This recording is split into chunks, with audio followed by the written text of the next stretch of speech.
welcome to the Torvus podcast. My name is Ari, and this is episode 2. And today I'm joined by Alex once again. Hey, Alex, how you doing? Good, thanks. How are you? I'm awesome. So we're going to get into talking about some, things that people will have opinions about. But we're going to be talking about martial arts in particular, Jiu Jitsu in particular, and I want to get Alex's opinion on why he thinks that Jiu Jitsu should or shouldn't be mandatory for first responders or police officers. So welcome to the Torvus podcast. Let's get into it. There's always reasons, right, that people do martial arts. And I always tell people, it's like, well, you're doing it for fitness, or maybe you're doing it for self-defense, or maybe you're doing it for sport. Maybe you want accolades. Maybe you're trying to meet new people. There's always reasons. So what's your primary reason for doing jiu-jitsu now, and what was the primary reason for when you started? Well, now it's because it's part of my life. It's one of the most consistent things in my life. I started when I was 15 years old. A friend of mine back in high school, we were in grade 10 at that point, I believe, and he said to me, "Hey man, I've been doing this martial art. You should come and check it out." And I said, "Yeah, I'd be totally into it." And we talked about it. And from The Matrix was one of my favorite movies. They said, "Gonna learn jiu-jitsu," you know, that famous scene there. So that was was like, oh yeah, absolutely, I'm gonna come and check this out. So it was really just as a youth, I was just very interested in jiu-jitsu in particular because of The Matrix. Now that's obviously I got a totally different taste of what martial arts really were compared to what you get to see in films and The Matrix and whatever, but we can touch on that again. Well, hold on. Let me just interject for a second. The hilarious thing about that is Neo's sitting in the chair and he goes, "I know jiu-jitsu." Yeah. He doesn't use jiu-jitsu in the whole Matrix. Not once. It's all kung fu. Exactly. Yeah, it's all strikes. I mean, there's maybe one or two scenes where you can see him like take an arm and lock it and then move it to the other side before he punches the guy backwards or something. You could maybe argue one very small movement, but there's no locks or anything. So here's the awesome thing about that, and it's this weird 6 degrees of separation. In The Matrix, you have Keanu Reeves, who's playing Neo, who basically it's like, "I know jiu-jitsu," and he doesn't use it, right? Yep. However, fast forward 25 years, Keanu Reeves doing John Wick, yep. And he's using jiu-jitsu, and it's actually visually quite stunning. Yep. They do it really well, so I just think it's kind of a full circle. Thank God Keanu went there. He kept the download for the next movie. That's what it was. Yeah. Totally. But yeah, so for me, when I first started initially too, it was a big fitness thing for me. Before I started jiu-jitsu initially, I wasn't very physically fit. I wasn't able to do a single push-up actually, and I remember when I used to come. One of my instructors would always just make me do push-ups every day, at the start of every class, as many as I could. I couldn't do any. I would do push-ups on my knees until eventually I started being able to do 1, and then 2, and then 3, and now, it opened up a lot of doors for me physically. I started doing rowing competitively in high school and became a varsity athlete, and it really it changed my life in the physical aspect and the mental aspect. So the reason that I continue to do it is because it's been such a huge impact for me personally for so many reasons. I can't give you one reason, we don't have hours to talk about it, but specifically it changed my life for me. And I think that it's something that everybody should be open to experiencing. So now the reason you do it, has that changed, or is it still kind of the same? It's changed. I no longer do it specifically for the physical tune-up. Like, I don't go there specifically looking for a workout. It happens to be a side effect. I find that my strength and stuff, I will go to the gym. I'll do other sports. I'm very active. I'll go surfing. Like, jiu-jitsu's opened that world up to me, and now I have that world, right? And I maintain my own physical fitness through a combination of many different physical activities. Jiu-jitsu, for me, the reason why I do it is it's more gravitated towards the self-defense aspect, the confidence aspect, there's a family too. Like, I'm very lucky where I train. There's, and to have had you and the senseis that I've had and the various instructors for over the years, friends, family, and it's just it's such a good environment. And not a lot of people can have that and have the hardcore physical workout and intensity. Right? Okay, so let's touch upon on why we think people make excuses about not doing, say, jiu-jitsu. Well, I think for number one, like I was lucky. I tried it with a friend who was already in it, and that helps. You know, it helps and that's how I've gotten people into it. I've only gotten a couple, but that's how I've bridged it. Is I said, hey, this is something I do. Come try a class with me. You work with me. There's that familiarity there. Yeah. But when you dive into it, not knowing a single person, it if you haven't had any kind of experience with a martial art or, I mean, dance, things like that, where you're physically engaging with someone on a level that society says, you know, no one is ever going to get that close to you on average in your life, except for your close family or your girlfriends, boyfriends, you know, love interest, stuff like that. No one is ever going to be on top of you, you know, you know, and in an aggressive way is another thing too. Even if they have experienced that, there's a lot of people in their lives who will never experience that level of aggression. Now it's in a controlled environment, but it's aggression nonetheless.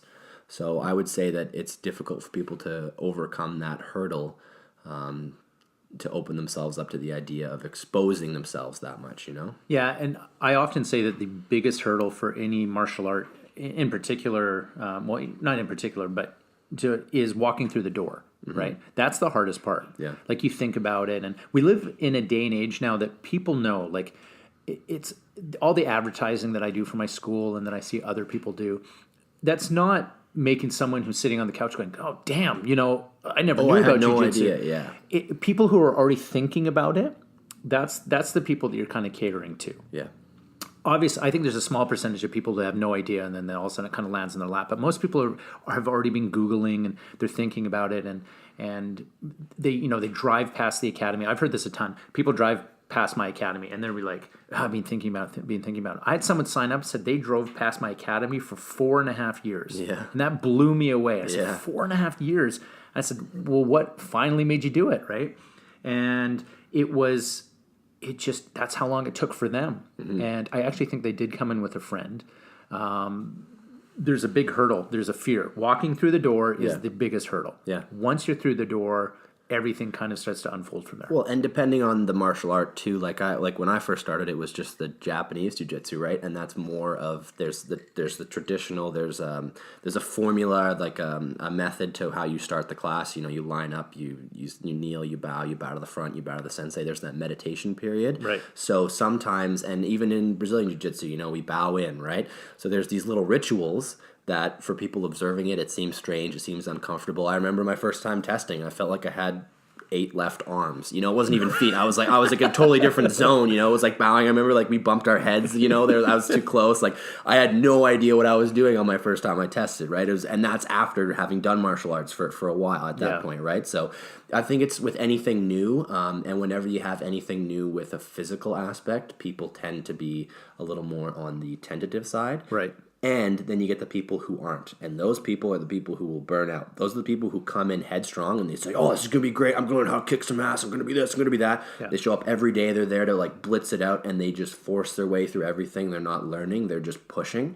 And then you get injuries. And that's how you lose those people, right? So I think that it takes the people who are in it to want to push and to drive. They have to learn to slow down and relax a little bit. And the people who are too timid to make that step to come through the door, at some point you're right. You just got to get up the courage, open the door, and come on in, right? And that's what my instructor, Keith Owen, always says. I mean, he would borrow the line that jiu-jitsu is a marathon, not a sprint.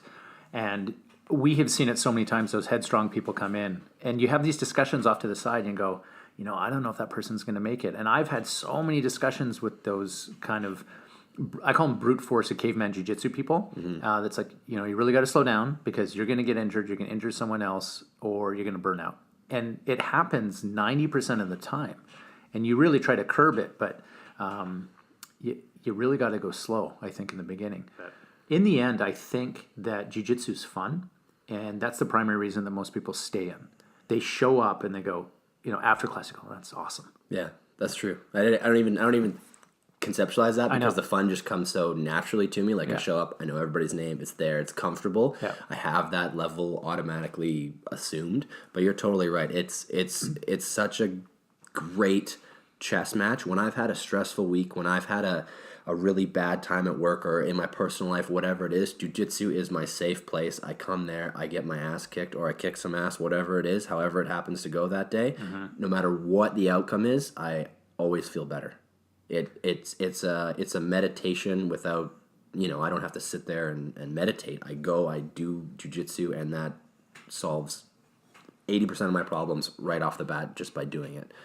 It's medicine, right? Yeah, and we joke. We call it simulated murder sometimes. Yeah. And I know that kind of scares people. Like, well, what the hell is going on the mat? Though? And don't misquote me. I'm not saying that I take out my aggression or my anger or whatever it is. You just you and that's like at the Japanese class, we have that meditation period. You empty your mind, you clear your mind. It's like yoga. It's like any other thing you go to practice for yourself. This is your time, and it's your zone.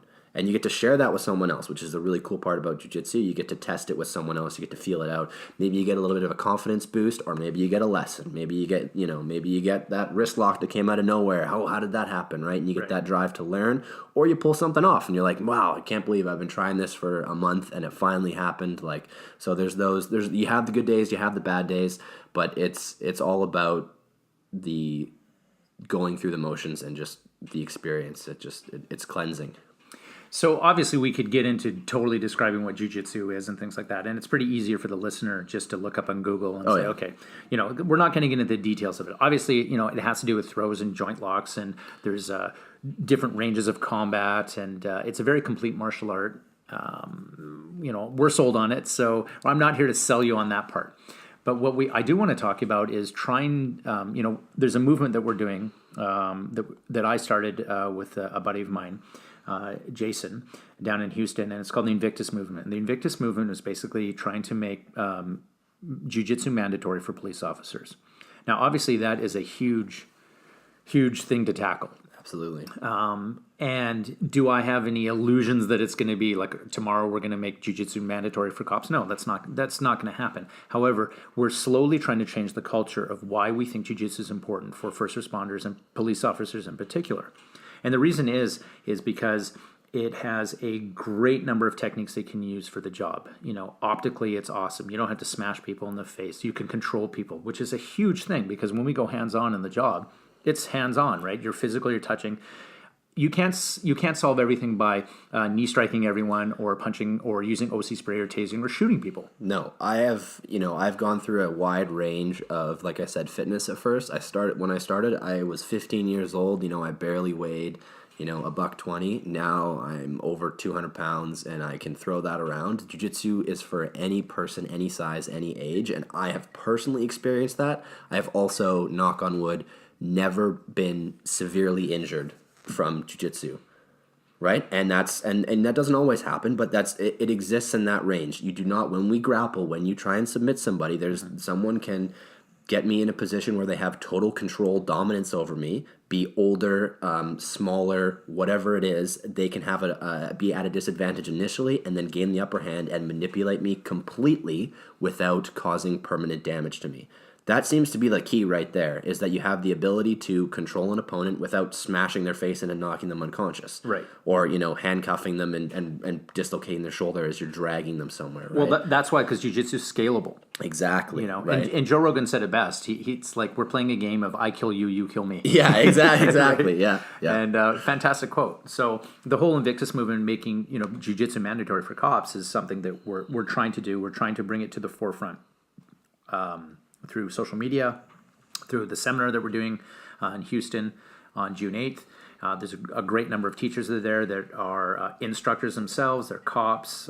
They've done jiu-jitsu. So it's bringing people from both worlds, the jiu-jitsu world and the cop world together, so we can kind of share why we think it's important. Now, there's a discussion within policing is like, well, why don't police officers do jiu-jitsu? Or why don't, even jiu-jitsu side, why don't they train outside of their mandatory training? Right. And so you're not a cop, but I kind of want to get your opinion on why you think that's the case. Well, it's the same reason that anybody would say who has a job that's demanding of them. I don't have the time. I'm busy doing other things. Like I said, me personally, I don't get my physical fitness entirely from jiu-jitsu. So there's people who work out on the side. There's people who have families. You can always, Keith Owen, he talks about it a lot. You can keep making excuses. You sitting on the couch.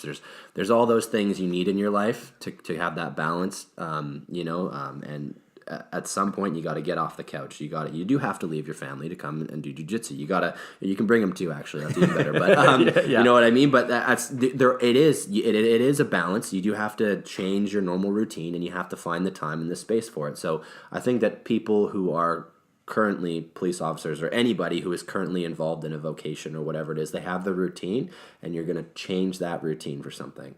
And initially up front, I'm not going to lie, it's not like jiu-jitsu is a cakewalk. It's not like it's going to be a terrific, amazing experience every time. There's days you're like, oh my God, this was incredibly difficult. What am I doing? There's that mental battle that happens. But that's like anything in life. Exactly. Anything. Well, anything that's worth doing. Sitting on the couch and watching TV is not, you don't really have those days, right? So anything that's worth doing, you got to put in some work. You get in what you get out, right? Right. And sometimes with jiu-jitsu, you feel like you put in a lot, but then you have that day where you don't feel like it. But then the next week, you could be like, oh my God, that was all worth it, right? So, it is a mental battle, and I think that at the end of the day, it comes down to a lot of people, they make excuses based off of time management, family issues, whatever's going on, right? And if you can, it's about honing the skill and sharpening it. And if you can give whatever you can give to it, it's going to give you something back.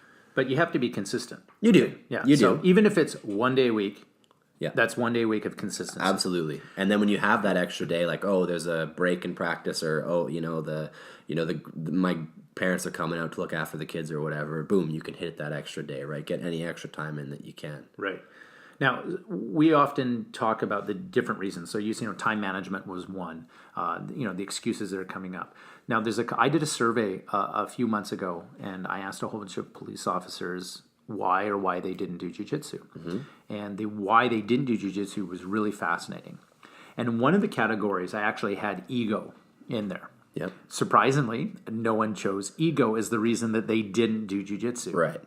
Now, there is a debate amongst police officers that do train that there may be some ego involved, that's why they don't train. Because it sucks when you go for your first day and there's these kids who beat you up, and you're expected to be able to deal with these people in dangerous situations, and all of a sudden the 6-year-old guy who weighs 100 pounds, he just beats you up, and then you're left questioning everything in life, right? And that's fair, but those people exist, and that'll always be that way. You shouldn't walk around judging people based off of, don't judge a book by its cover. You shouldn't judge someone based off of their gender, age, race, whatever it is. They have the ability to do serious bodily harm to you. Yeah. And as a police officer, you should know that. You should have been around people who will bite and claw and do whatever they're going to do to you. Like, a very small person has the ability to do a lot of damage. Yep. So, I think that you're right, that ego comes into it, and maybe they don't want to be put in a position where they feel that they have to learn or they don't know what they're doing. But that's the reality. The fact is that you might not know what you're doing. You haven't experienced jiu-jitsu before. Yep. And why not try and learn the most that you can to make yourself better, right? Yeah, and you would figure, because part of the job of what we're involved in, that you would want that skill set to be better than it normally is, or get additional training. I have to say that some departments have great training and some departments have mediocre training. Right. I suppose it's not a consistent thing across the board. It isn't. It's not a standard that the federal government implicates, right? No, it will depend on the police force, the agency, the state that you're in, the province that you're in. I do know that there are some police agencies that actually have Brazilian Jiu-Jitsu police clubs within their agencies. Oh, wow. Amazing. That's fantastic. And I think that's awesome, and that's kind of what I want to see happen. Mm-hmm. And I can't speak to that enough. I think it is just such a great idea, but is that the norm? No, it isn't. No. Now, so ego was one of the reasons that, perhaps the police officers don't train, but one of the answers, several actually, was it takes too long to get good at jiu-jitsu, so I have no reason to start. So if it's going to take me X amount of years, why would I even pour that energy in? Okay, well, I would say perhaps you're right in that to get good, you mean compete on like a national level. Yeah, sure. Like, it takes a long time to get to a black belt in Brazilian Jiu-Jitsu. It takes a long time to be like the best person ever. But we are seeing blue belts who are able to control people on the streets, who are able to defend themselves, who are able to beat up people who are MMA guys or like way bigger, stronger, faster, whatever it is. You're seeing these cases, and a lot of articles come out. There was one just the other day here in Victoria where a blue belt officer was able to detain a suspect who had a couple warrants out, and the guy was bigger than him, and he was able to just use, I don't know specifically, but he was able to hold him down and completely handle the situation without either of them. And that's a blue belt. That's a blue belt. That's a year tops, kind of thing. I mean, depending on the level of training that you do, but and that's pretty good, because that's the other thing too. If you're a police officer and you're expecting to go for 8 hours in some kind of course and learn how to deal with someone, you're out to lunch. That doesn't exist. Otherwise, every single person on this planet would know how to beat up everybody. Right. You know what I mean? There's not, there's this one golden rule. There's no whooshy finger hold, Kung Fu Panda, where he grabs a finger. There's none of that. It takes a lot of time. There's always what ifs. There's always things changing. My martial arts journey has been 11 years at this point, and I still, I'm barely scratching the surface. There's a lot. And I think that the journey never ends, and that's the beauty of martial arts. That's the beauty of jiu-jitsu. There's always more to learn. But for those people who say it takes too much to get good at it, that's not true. You can be consistent. You can train for about a year, and again, depending on the level, if you're doing the once a week, maybe 2 years, but that 1 day a week. What are you giving? It's what you put in is what you put out. And that's the thing I kind of talk about, because I really don't think it takes a long time. Especially jiu-jitsu. Jiu-jitsu is based on gross motor skill. There's no fancy wushu, like finger touch, death touch. No. It's nothing like that. It's basic mechanics. It's basic leverage. It's basic movement. And once you start understanding that, the Rubik's Cube, so to speak, comes into play, and it starts to solve itself. You're like, oh, wow, that makes sense. Yep. So, there's consistencies, there's concepts in jiu-jitsu, which I often talk about in class. For example, if you're standing up and you're doing stand-up martial arts, your movement's coming from your feet. You're working on a vertical plane. And if you control the head, you control the body, right? And spinal control, cervical control, that type of thing. If they're laying on the ground, they can't go any further than the ground, right? Yeah. That's a basis. So from there, it's like, well, let's control hips, because that's where movement's going to come from. Mm-hmm. So you're controlling center body and also head, but it changes. But once you understand that concept, you don't have to necessarily know moves. You just have to know how the body moves. Exactly. And that's a big, like, the eye-opener moment that I had. And that's where it's like, at what point does it take to be good, or what point does it start to give back? Because immediately, if you can remember what you did in your first class, and if you can learn the move in your first class, that is 100% applicable for the rest of your life, as long as you're able to practice and polish and do that on your own. Yeah. 100%. The reason that I say a year is because you kind of have to build a repertoire. Because another part of jiu-jitsu is that as you're doing something to someone, it's a yielding martial art. You're not supposed to just push through and muscle through, so you kind of have to learn multiple avenues, multiple branches, right? Right. If someone's pushing on you, you pull. But then if they change that direction or they pull, then you have to go another way, right? So I understand what you're saying, that the concepts are absolutely 100% immediately applicable, but it takes a while to get the muscle memory and the repertoire to build that jiu-jitsu journal that is your brain learning the moves. So how long would you say someone should give, if you're a cop, how long should you give it? Give it a year? Training 2 days a week, a year, for sure. Yeah. If you train more, then you could cut that down less. If you were hardcore and you could somehow do 4 or 5 days a week, you could 6 months, but that would be incredibly challenging on your body. I'm going to tell you right now, no cop can do that. It's just based on our schedules. No.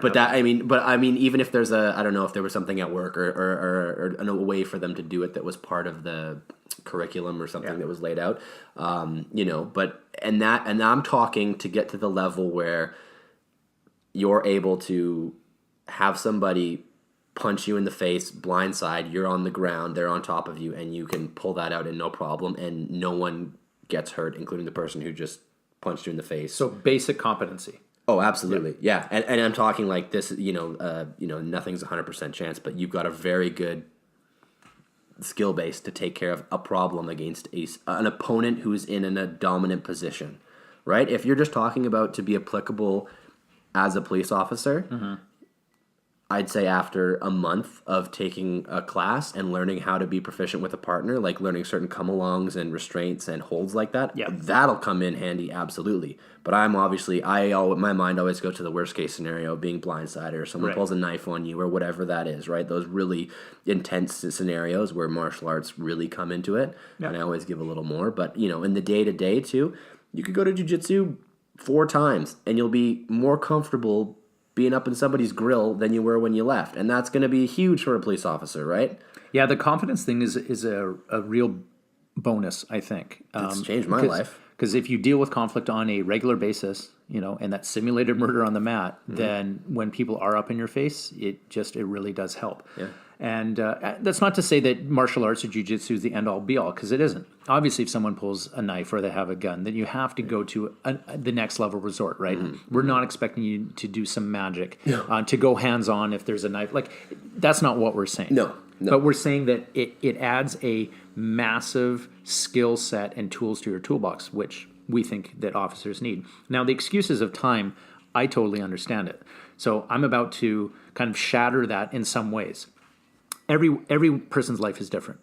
Everyone has priorities, and I think it comes down to priorities as well. So I don't have enough time. That's the main one. I'm a police officer. I do shift work. I have a full-time business and academy that I run. I run a podcast. I have internet stuff that I'm doing as well, right? Yeah. There's a lot of hobbies that I do. Oh, yeah. I train 2 to 3 times a week. In addition to all that other stuff. It's because I make the priority. This is what I'm going to do. This is when I'm going.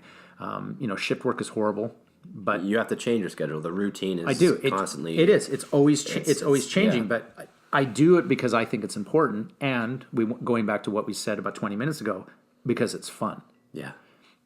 The endorphin rush, amazing. The self-defense aspect, amazing. I'm a huge advocate for self-defense.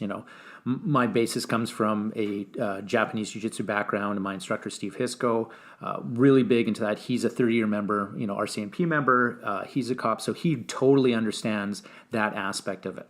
And that kind of I'm going to get into kind of another aspect of different types of schools, jiu-jitsu schools. There's no one type of jiu-jitsu school. As you know, every school will cater to a different type of clientele. Well, it's been that way for thousands of years. Of course, right? I was looking up the origins of jiu-jitsu, trying to figure this all out, because there's a lot of that, and it goes way back, and it is completely broken off, like Aikido, Judo. It spawned so many martial arts, and it's also been so many martial arts. Yeah. It is like a Japanese melting pot of what works and what doesn't work, ultimately. It's samurai running around killing each other and how they do it best, and they form their own groups. Right, and so they're called ruhas, and basically styles. That's the Japanese word for it. And so these different houses would have different aspects. So there's like different sword schools. Mm-hmm. Some of them would use a short sword. Some would use a long sword. Then you have like the two-handed sword, like that type of thing. So it was all very different, and it attracted different people. So let's fast forward 1,500 years to the 21st century where we're at. And we now look at the different types of schools that are out there. There are sports schools. There are casual, like just get fit schools. There are self-defense schools. And and then there's no gi. And then there's gi. Yeah. And people tend to argue about these things. Yeah. Which is hilarious to me. Of course they do, yeah. Welcome to the internet. So, our school has more medals than you have. Or we do self-defense and you don't. And who cares?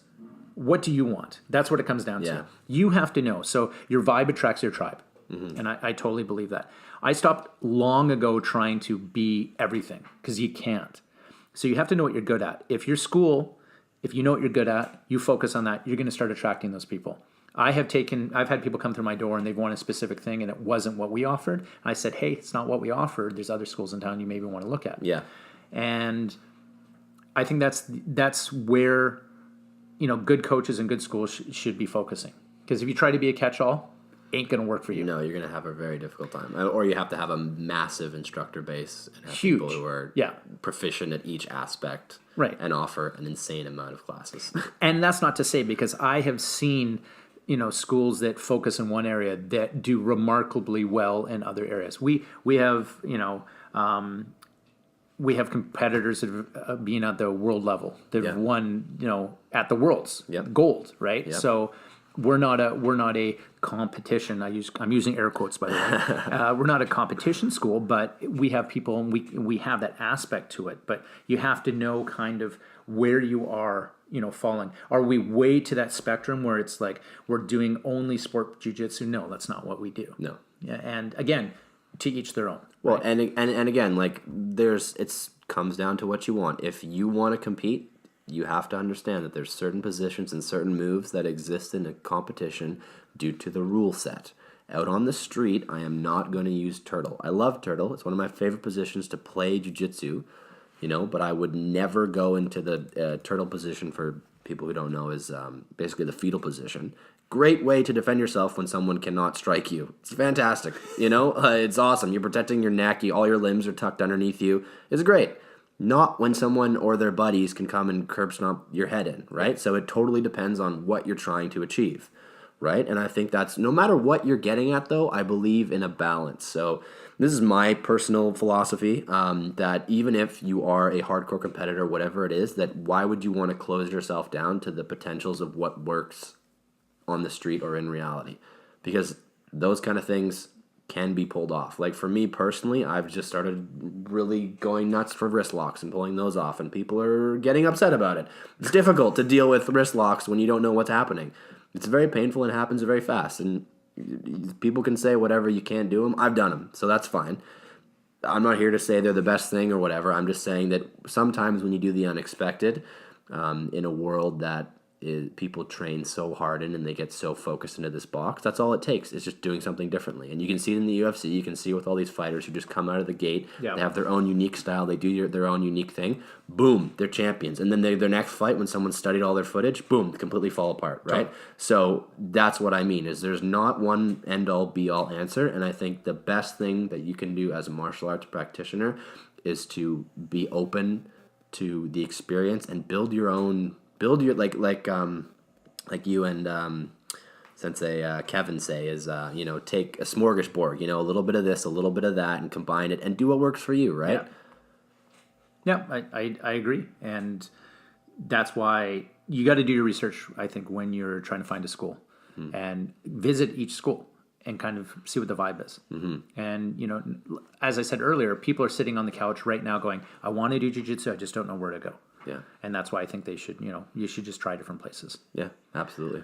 Yeah. Wrist locks is very funny too, because I'm a big wrist lock guy, and I've been saying it for years and years, and I've been using it for years and years. And I did a video series about,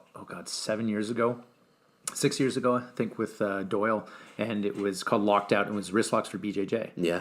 And this was before people were throwing wrist locks at them. Not that it didn't exist, but there's a huge reason to use wrist locks in jiu-jitsu. But there's that meme that's like, why would you ignore 0.5% of your body, right? Yeah. It's a huge joke. Or when leg locks started to come out, people are like, well, that's cheap. The line only goes for the head and the neck. It doesn't go for the legs. Right? Yeah, exactly. Kurt Osander said that. Yeah. As we know, leg locks are devastating. Amazing system. Should be learned. Wrist lock is part of that. We're not saying that you focus on that. No. It's part of the system. However, to say don't do it, or you're not going to get it, or the guy's going to continue to fight, or you should just focus on other things, I just don't believe that. Like, a prime example is actually talking about Eddie Bravo's system. I remember when the 10th Planet stuff came out. Yep. We were the first affiliate in Canada at the time, studying Eddie's system. I knew everything about Eddie's system. I loved it. It was catching people off guard because they had never seen it before. Exactly. And guess what they did? They studied the shit out of the system so they could beat the system. Exactly. And what did Eddie do? Eddie evolved the system. And that's jiu-jitsu, right? And I was just talking... It's always a thing. And even when you come to class, or when you're at class, try not to be the what-if person. But there is always a what-if as you're learning a technique. Well, what if this happens? Well, what if? Absolutely, and that's how it changes, and that's what I mean is to get proficient, you have to have a couple answers to when someone reacts, right? Yeah. And that's really what jiu-jitsu is. Oh, I'm not going for the armbar. I went for the armbar. Oh, there's a triangle, or oh, there's the omoplata, right? Like, it's not trying to force a specific thing. It's taking what they give you. Exactly. Right. And Pedro Sauer actually would say that, there's in the transitions, that's kind of where your submissions are. Keith says that as well. And Panda and I were talking about this last night. That Eddie had said that His system has changed. He says 10th line is no longer his system. It's his students have now evolved it in such a way that it's gone way beyond what he thought. Like when Gio, like the Martinez brothers came in and stuff like that, and their breakdancing background, it changed 10th line jiu-jitsu. And now it's totally different. Before it was Eddie made it for MMA, clinch work, close, and all the stuff. Yep. Now it's just the doors are blown off, and it's not just 10th line jiu-jitsu. It's jiu-jitsu in general. Oh yeah, it's American jiu-jitsu. It's BJJ. It's catch wrestling. It's sambo. You're seeing all these. Gracie Jiu-Jitsu's changed so much as well to adapt and to modify to those things as well. It has, and I don't think people give Gracie Jiu-Jitsu enough credit for that because, I think the brothers are doing a great job in Torrance with the self-defense stuff and how it's codified. It's very, very cool. However, with their Gracie videos, you can see that they're addressing things that are coming out. Mm-hmm. And it is morphing too. They're not sticking with the same stuff. No. Their GST program, which is their law enforcement program, they're addressing things which are specific to law enforcement, which is awesome. Yeah. I complained years ago and I said, Gracie Jiu-Jitsu or Jiu-Jitsu in general, I was saying BJJ in general, is evolving at a great pace. All these new moves are coming out and stuff, but they're neglecting the self-defense aspect of it. Totally. They're keeping all this old shit that is not relevant, or there's way better ways to do it, right? Mm-hmm. There are hundreds of schools out there, styles, that do wrist locks better than another person, or come-alongs, or how to do takedowns. And they were neglecting it, but now they are starting to pull that in and go, oh, okay, there are better ways to do it. Let's get rid of this old way of doing a hip throw that doesn't really make sense, and let's add this modification. Yeah. And that's what you should be doing. And it's such an interesting debate because, like you said, some schools that focus on one thing. It's exactly like the way I look at it is, use a metaphor, is you're that samurai on the battlefield. There's a war going on.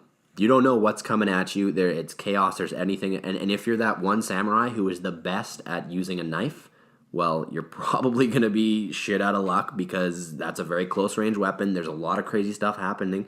You may get a guy, there's you never know what's coming your way. So I think exactly, there's bows, there's whatever's going to happen to you. So I think you need to build yourself up to be the best warrior that you can be and be prepared for any situation. Not just, I'm going to lock myself into, I'm a leg lock guy. Well, that's great. And leg locks work for you. That's fantastic. What happens when you get that short guy with those massive round legs that you just can't seem to pry away from him or get any kind of control over him because he's really good at sprawling out and he's like, I don't like people touching my feet. Whatever it is, right? So I think there's a lot of ways to shut down people who limit themselves or who box themselves in by specializing. Mm-hmm. That doesn't mean that it's not wrong, because by specializing you open up a whole new world and explore what it is to get a wrist lock, to get a leg lock, whatever those options are.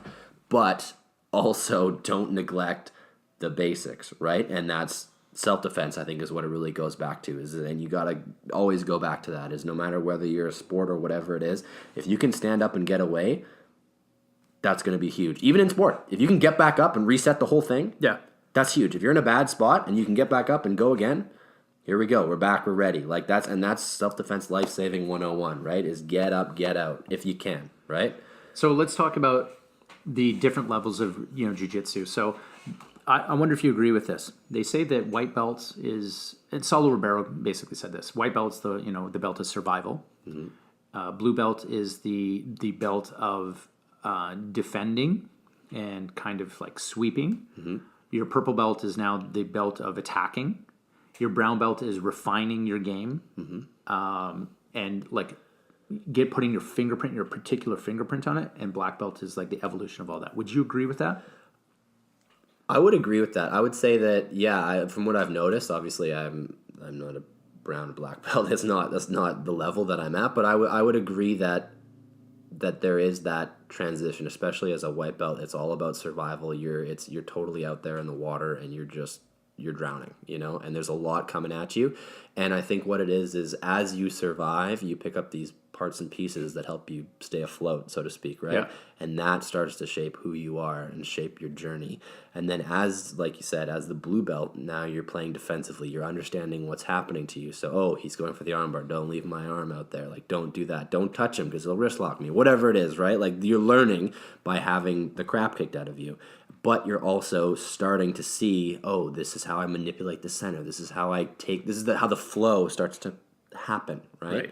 And then I think it keeps getting refined from there. And then purple belt, absolutely, you're hungry. You're like, I'm no longer that blue belt or that white belt. I want to start killing.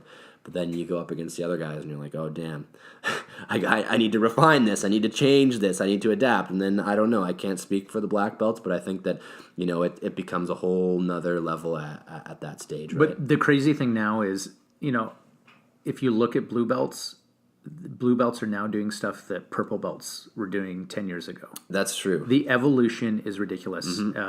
If you take a blue belt now versus like a competent blue belt and put it against, a brown belt from 25 years ago. Oh yeah. No they contest. might be on the same level, or the blue belt might be better. It's nuts. Yeah. It really is remarkable to see. Yeah. And it's so many minds. That's the amazing thing about the internet as well, is it kind of connects everybody, and the footage, the replay, right? And you got to pay homage to this stuff. This was passed down through people literally just showing it to each other and writing it down. And I've tried to make my own jiu-jitsu journals and my own books. It is so hard. I look back and read stuff I wrote when I was 15, and I'm like, what did I write? I have no idea. I have zero idea how to do, like, the Kodagaish, one of my favorite moves, is turning wrist thing. Like, I couldn't tell that from a Sankajo, from what was going on. Like, and they're totally different. Like, no idea, right? Yeah. And so, I think that it's one of those things where the technology totally helps, and the accessibility is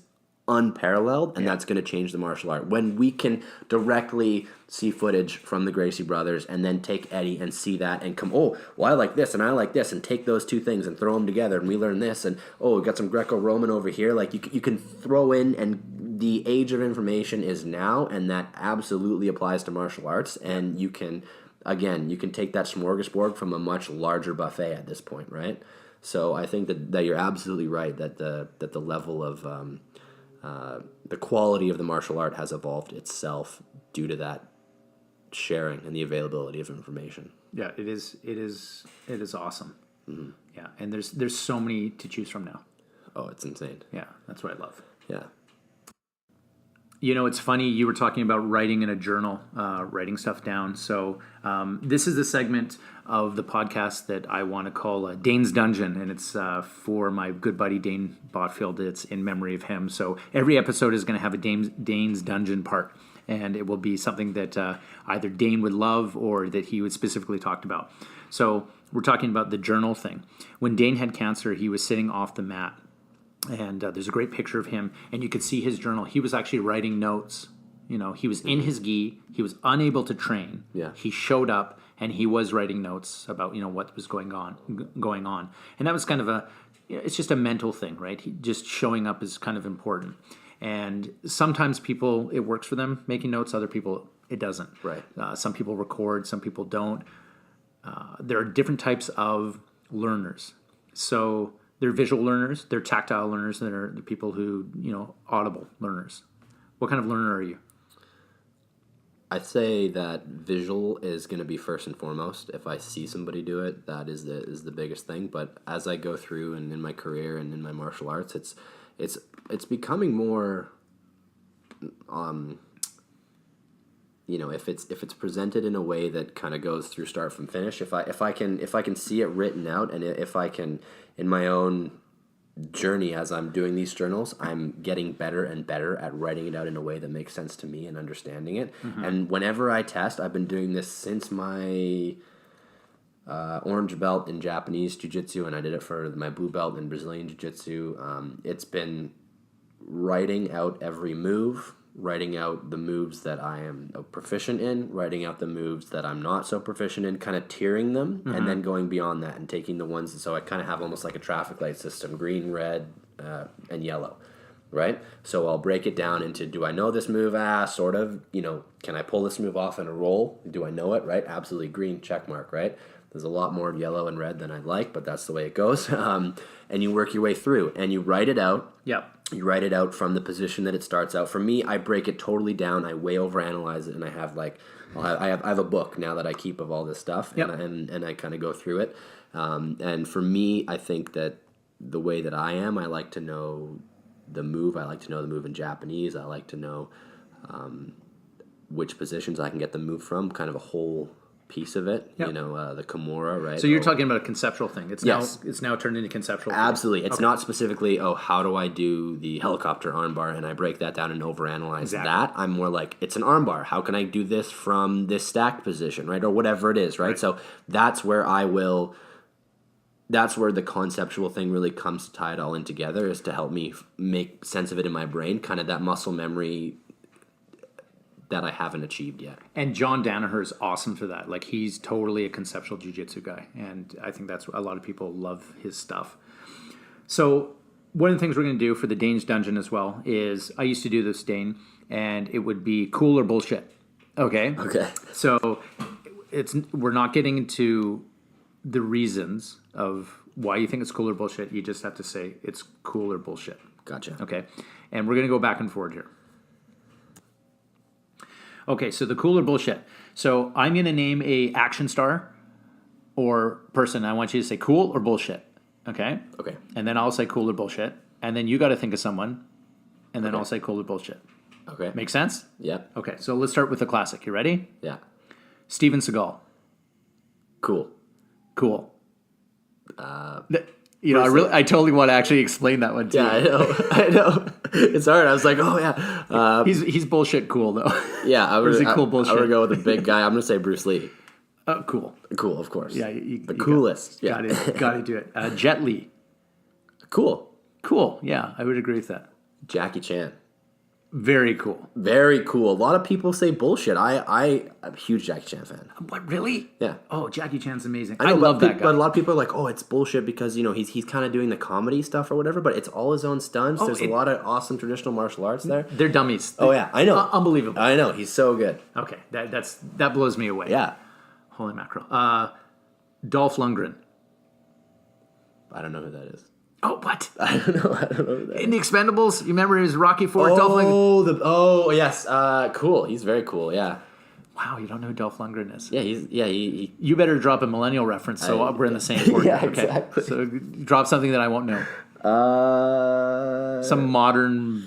I can't remember his. I don't know the actor's name though. Ah, damn. What did he play? The Punisher.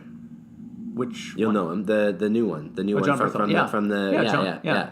Oh, he's cool. Yeah, he's very cool. But not really a martial artist, but he had obviously some kind of crash course or whatever. Like He did boxing. He's broken his nose like 9 times. Oh wow. That's his nose. But how did he did a lot of very cool jujitsu in there. That was amazing. I don't know the fight choreography was pretty good. Okay, so where are we at? We've only had cool. We haven't had any bullshit people yet. No. Well, you could say the guy from Iron Fist, that Netflix guy. Bullshit. So bullshit. God, I don't even know his name. Yeah. Oh man. So bad. I got one. How about Brandon Lee, Bruce Lee's son, The Crow? Did you ever see The Crow? No, I didn't see The Crow. What? Yeah. Oh my god. I know. Okay. Got some work to do. We got some work to do. Yeah. See, that's one of the reasons I have Alex on, because Alex is 25, and I'm just going to introduce him to all this stuff and make him an old soul. Yeah. Crow's amazing. And then meanwhile, I'll just be showing you all this bullshit millennial stuff, and you'll be like, oh, I'm glad. Bullshit. I'm glad, yeah. Yeah, I can say bullshit. Yeah, I'm glad I'm old, yeah. Oh, man. Okay, we got to go back to Steven Skull real quick here. Okay, we both said cool. Oh, yeah. Okay. You've seen recent videos of him, right? Yes. Yeah, and bullshit. Okay, yeah, it's really bad. Yeah. Okay, yeah. It's crazy. Yeah. It's so bad. Yeah, it's so bad. So Steven Skull, if you haven't seen him recently, is put on probably about 125 pounds. The hairpiece, the dye, it's not good. Looks like the monster that ate Steven Seagal and then replaced him, but did a bad job of it. Yeah, I know, and he probably gets. Oh my god, it's crazy, and some of the stuff he says comes out of his mouth is just like, who is this person? Super delusional, and I think he's just gotten so large in life that he just can't do any wrong. And I don't know, maybe he's one of these people like the superstars who've just fallen victim to this need to produce shit, and he's just gone so far off. But if you look at old interviews with him, I think he's always been like that. His personality's always been there. Oh, really? Yeah, okay. I saw an interview with him with Arsenio Hall in 1992 or whatever. And it's still that, they were talking about him and Jean-Claude Van Damme, like who would win in a fight. It was really funny. Like, and he could. There's no. He looked at Arsenio and he was like, really, I would smash him or something like that. And then Chuck Norris. You mentioned Chuck Norris and something like that. And Chuck Norris was a legitimate, by the way, very cool, legitimate martial artist, right? Like world title champion and stuff like that. So very interesting personality that Steven Seagal has. Well, and it's so interesting too, especially when you talk about his background being Aikido and what you would assume that would bring, because there's a very spiritual aspect to that martial art. Which people don't care about. A lot of people don't. Well, no, but you would think that from his generation, how hard he had to work to get into that circle and to practice that, I guarantee that it was a aspect of his practice. Oh, yeah. For sure. So it's strange that someone who would have had, because it's a very grounded, a very structured martial art, and its spirituality, which would kind of shape a person, you would think. But it not at all. Which is it's very strange because he's a very proficient Aikido practitioner, except with this huge spiritual side, which to me is some people take Aikido strictly for the spiritual side. That's how huge it is. Did you see that video recently of that? I hate seeing them because Aikido was one of my first martial arts, right? I did for 10 years. I got a black belt in it. And I do love aspects of it, but he was an Aikido practitioner, went into a gym, and he challenged a brown belt in BJJ. No, I haven't seen that video. Oh, my goodness. Okay, so I'll show it to you. Yeah, let's check it out. Stand by. So I just showed Alex the video, and the internet is replete of examples of versus martial arts. But this one in particular, because this is new, there you go. It's really sad to see, honestly, because I think it's self-destructive almost for both martial arts when you get this kind of clash happening in this kind of environment. Like, the guy who was doing the Aikido did not look to me like he was an athlete, like he was a competitor, like he was a fighter by any means, whether or not he was practicing a martial art or not. So it's a good little reality check for him, personally. I think he totally got exactly what he deserved. So if you haven't seen it, basically what happens is the BJJ guy slaps him in the ear, and then the Aikido guy says timeout, and then they start again. And then the BJJ guy gives him a kick, lifts him up, and dumps him down on the ground. And then the guy says, "Okay, I'm done." Literally, that's how fast it's 10 seconds. It was nothing. It was a joke. So it's not so much the Aikido versus BJJ stuff, but it's quite fascinating to see that there's still people out there that are issuing challenges against martial arts that have real sparring. And martial arts that don't. This debate was settled, I thought. UFC won. Yeah. And we've moved on. Yeah.